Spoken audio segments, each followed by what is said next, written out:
We have the PlayStation quarterly results of some very interesting information on the direction and strategy that PlayStation is going. They are making a pretty big pivot here, something that I think has been known for a while, but really they have put it out there now with these recent reports. Helldivers 2, why is it on Xbox? Well, it is because of Sony and because of PlayStation. Microsoft and Xbox, we have more information on Forza Motorsport, Contraband. There is a stealth shadow drop here of 2 pretty classic games here into Xbox Game Pass, and a game is skipping PlayStation this time, not skipping Xbox. Pretty interesting stuff here. No one really is talking about this. I feel like if it was the other way around, there would be a lot of people going over this, but we'll get into all of this. If you do enjoy daily gaming news and content, make sure to hit the subscribe, share, like, all of that stuff helps get the channel out there, gets the video out there. Daily uploads, so if you like that, hit the subscribe, as I said, but for now, let's get into it.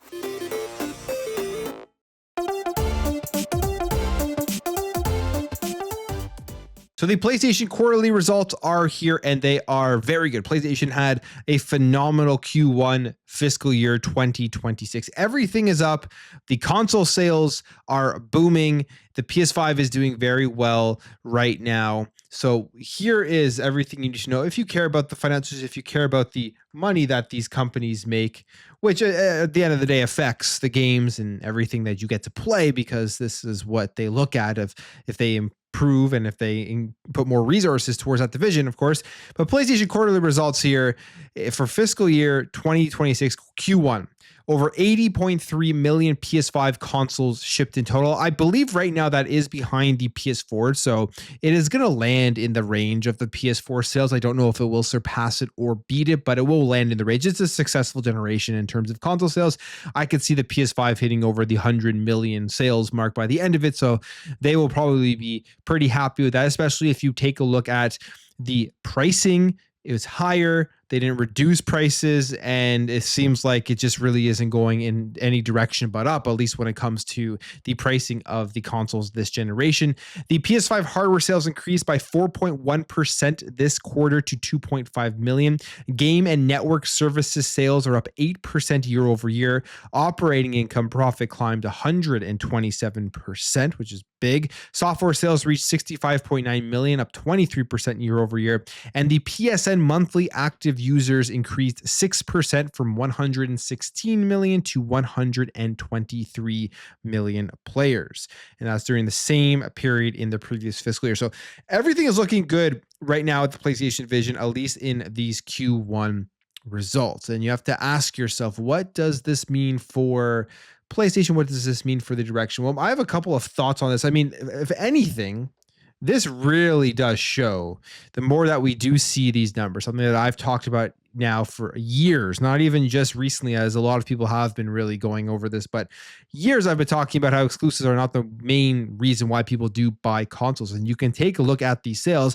PlayStation hasn't had major exclusives now for a couple of years. They've had maybe one game, but nothing that would sustain people wanting to go out there and buy it over the period of an entire year. They have one, maybe two a year. I think it really recently it's been one major one a year, but the consoles are still selling like crazy, even with the pricing not falling.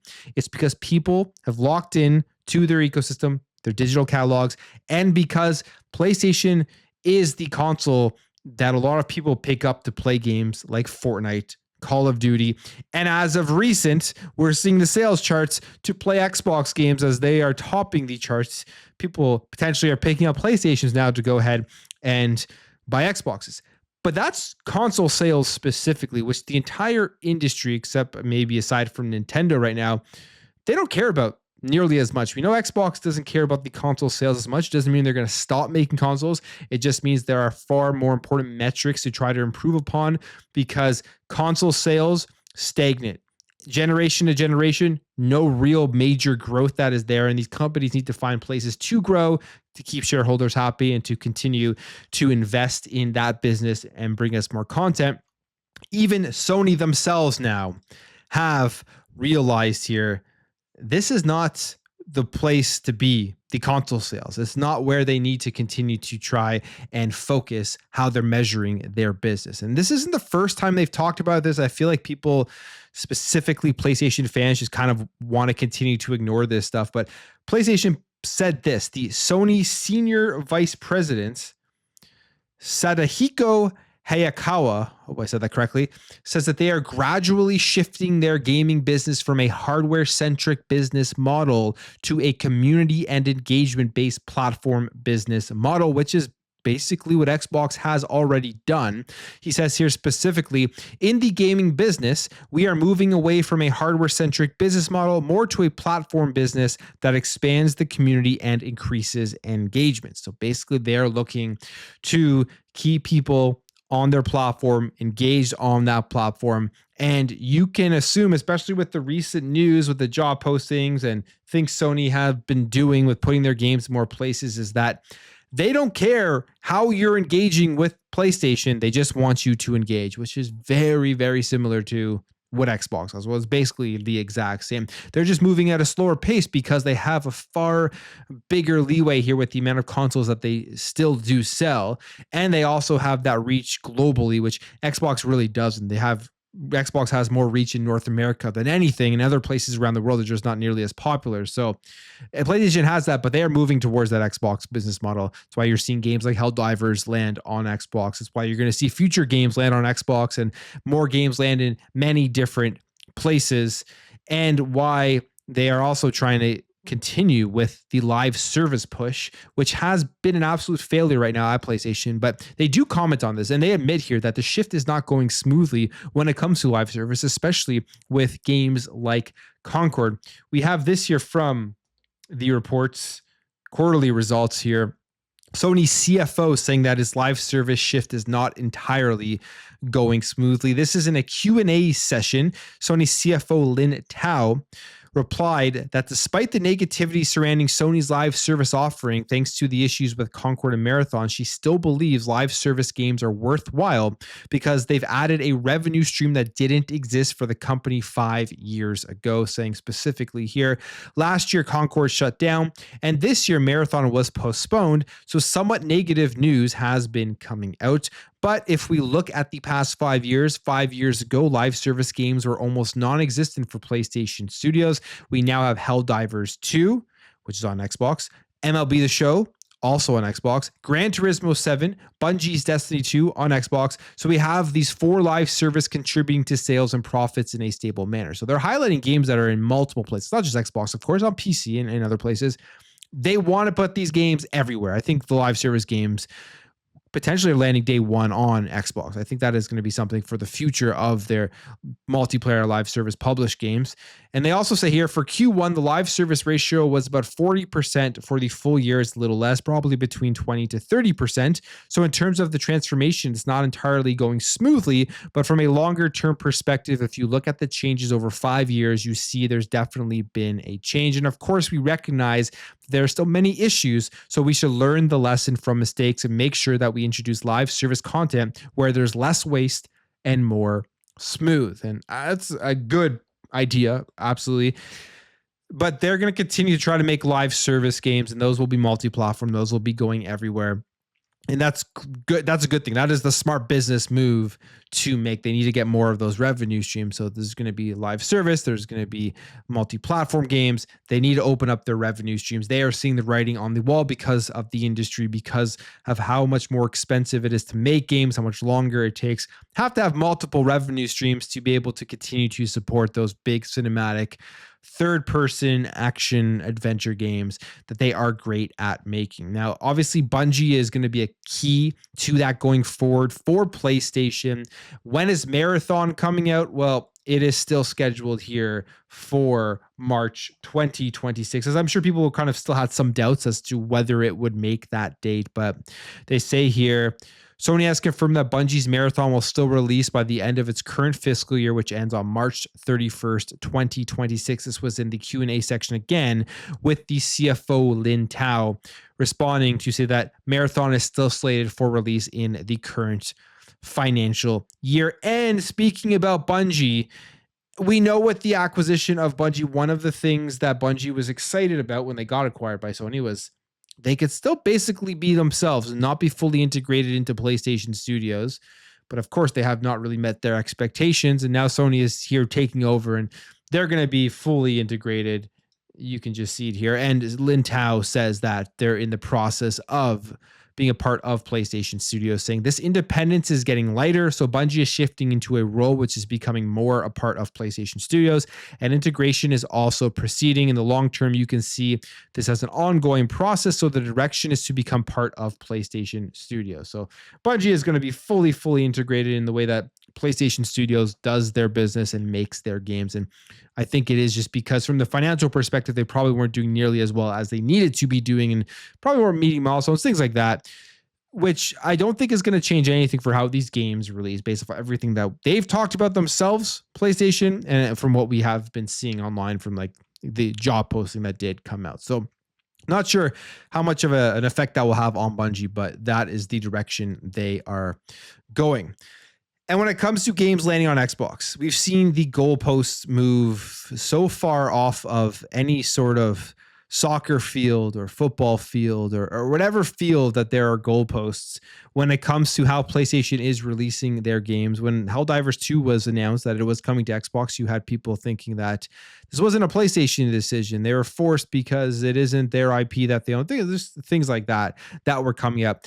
Well, it is now here confirmed from Arrowhead themselves that the decision to put Helldivers 2 on Xbox was because of Sony, because of PlayStation, and Xbox fans should be thanking PlayStation for this decision. This is all Sony's decision to get more revenue, make more money from the stuff that they own so that they can continue to make their games.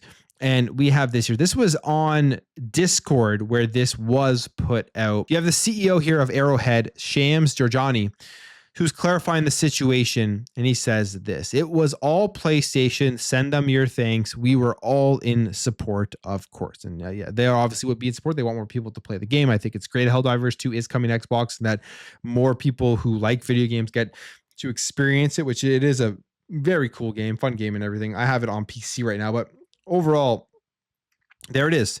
This all was PlayStation, their decision, which to me again points towards them. They had to making more of these decisions. They didn't just make this on a whim. This was a decision that was probably in the works for a while, which means there are probably already decisions that have been made for other PlayStation games that are going to be coming over to Xbox that have already been decided, already in development, ready to go at some point in the future, and those announcements will eventually be coming. But that is the PlayStation stuff that happened yesterday. There was a lot in the news there when it comes to their results, the direction of PlayStation. They don't even care about console sales anymore, at least as much as they're making that gradual change. But you will still see till the end of time, even though PlayStation and Xbox have said, yeah, that is not the metric here to measure our success. People still touting the number of consoles sold as the main metric to determine if the company, if the publisher, if the people behind the boxes are successful or not. All right, we also got a ton of Xbox news that I will go over here now. After the layoffs, there was lots of rumors floating around about games that were still being in development, games that were canceled.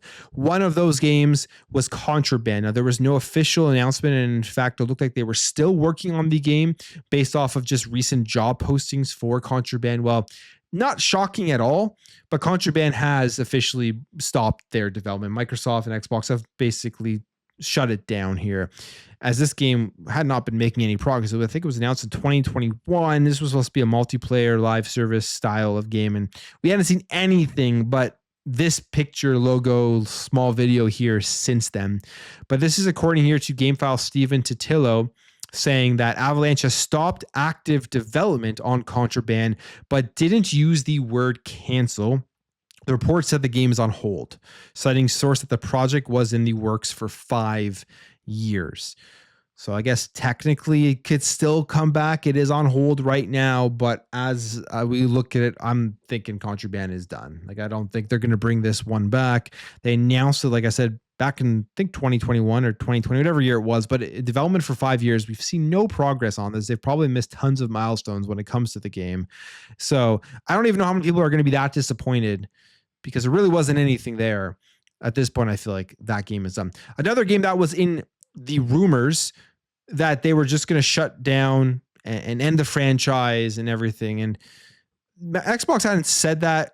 And I didn't think that it was really going to happen. A lot of people had been saying it was going to happen. Reports were coming out. You know how the rumors do end up happening when there's a lot of negative stuff going around. That is having to do with Forza Motorsport. Luckily for Forza Motorsport fans, they are still supporting this game. It is not being shut down. It is not being canceled as a franchise.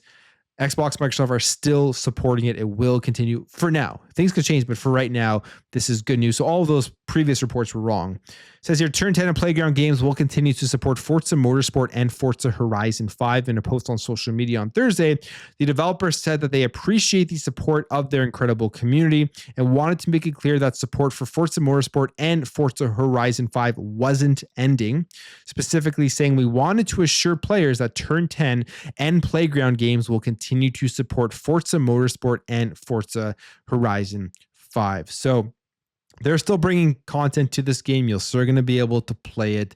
Who knows what the future is for Forza Motorsport, but the game itself, you do look at some of the numbers, doesn't seem like it was an overwhelming success, but it is definitely a legendary franchise that I think Xbox still wants to keep around and maybe give it another shot because of just how legendary it is for Xbox and a tentpole style of franchise.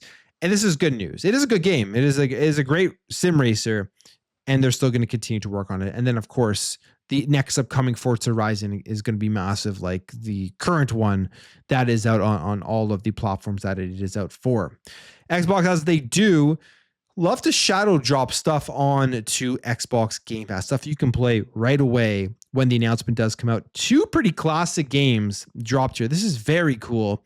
And this is Heretic and Hexen, both here, shadow dropping onto Xbox Game Pass. Out of nowhere, they just come out and give this announcement. Heretic plus Hexen returns as a surprise enhanced multi-platform release at QuakeCon 2025. It is out today on the Xbox One, the Xbox Series X and S, and Xbox PC. And they say here, now they've turned their attention to two more games that are rooted deep in id's rich legacy, and the re-release of Heretic and Hexen announced at QuakeCon 2025, available today, again, on all of the platforms. These were originally released in 94 and 95, developed by Raven Software and produced by id Software. Heretic and Hexen became essential pieces of gaming history, FPS genre and stuff. They're very, very classic games. Like if you've played Doom or anything, or Quake and stuff, you'll understand the style of games that they are. So super cool here that they're just randomly dropping this shadow drop if you want to go experience those classic games. But here is what is coming with this re-release of it.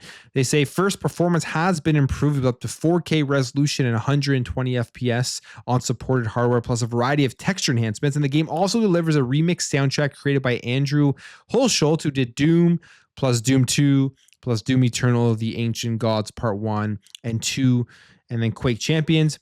In-game support for community-published mods, local split screen for up to 48 players, depending on the platform, and online cross-play multiplayer support for up to 16 players. So the online stuff, super cool that is there.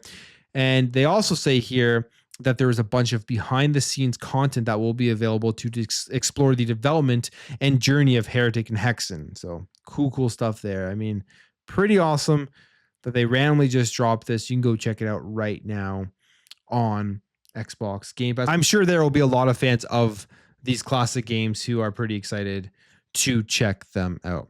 All right, a couple more things here. We do have some information about Ninja Gaiden 4. There was a first real look of gameplay of it. The game looks absolutely phenomenal. As we know, this is coming out day one on Xbox Game Pass in October. So it's pretty close now. I'm very excited as I do like this series. But some great news here for the performance of this game on the consoles. It's going to run very, very well. And even if you watch the gameplay, you can see that. But on the Xbox Series X and the PS5, you can get 120 FPS here. They say options of choosing better graphics or an improved frame rate. And then on the Xbox Series S, it is running at 60 frames per second. So it's hitting that 60 FPS, which is good there on the Series S. Go check out the gameplay. The game looks phenomenal. I'm not surprised. I didn't really expect anything less here from Platinum, from Ninja Gaiden and the next one in the series. I think this is going to be a pretty big hit here, and a lot of people will end up playing it, buying it, and checking it out on Xbox Game Pass. And finally, whenever there are games that release and they miss Xbox, you see a lot of people talking about it online. One game is playing the reverse card here, and right now, it could change, but right now it is skipping the PS5. You really don't see too many people talking about it, but I'll show you which game this is. It's a Teenage Mutant Ninja Turtles game, Tactical Takedown, coming August 14th to the Xbox Series X and S and the Nintendo Switch. It's a smaller game, of course, just like most of the games that skip Xbox are smaller games, but it's weird here why they've selected to skip PlayStation. You would think there would be a no-brainer to put it on. They just announced that they sold 80 plus million units of the PS5, but they are. And it may be there's something in the works here. Who knows? This is a exclusivity deal, or is this just something that they decided, hey, we're gonna release this on Xbox and Nintendo first, and then port it in and put it onto PlayStation 5 after? We don't know the deal behind that, but reality is here. It is skipping the PS5 launch, which is something we don't see happen very often. I will end the video there. If you did enjoy this video, make sure to hit that thumbs up. If you're new here, hit that subscribe, and I will catch you guys in the next video.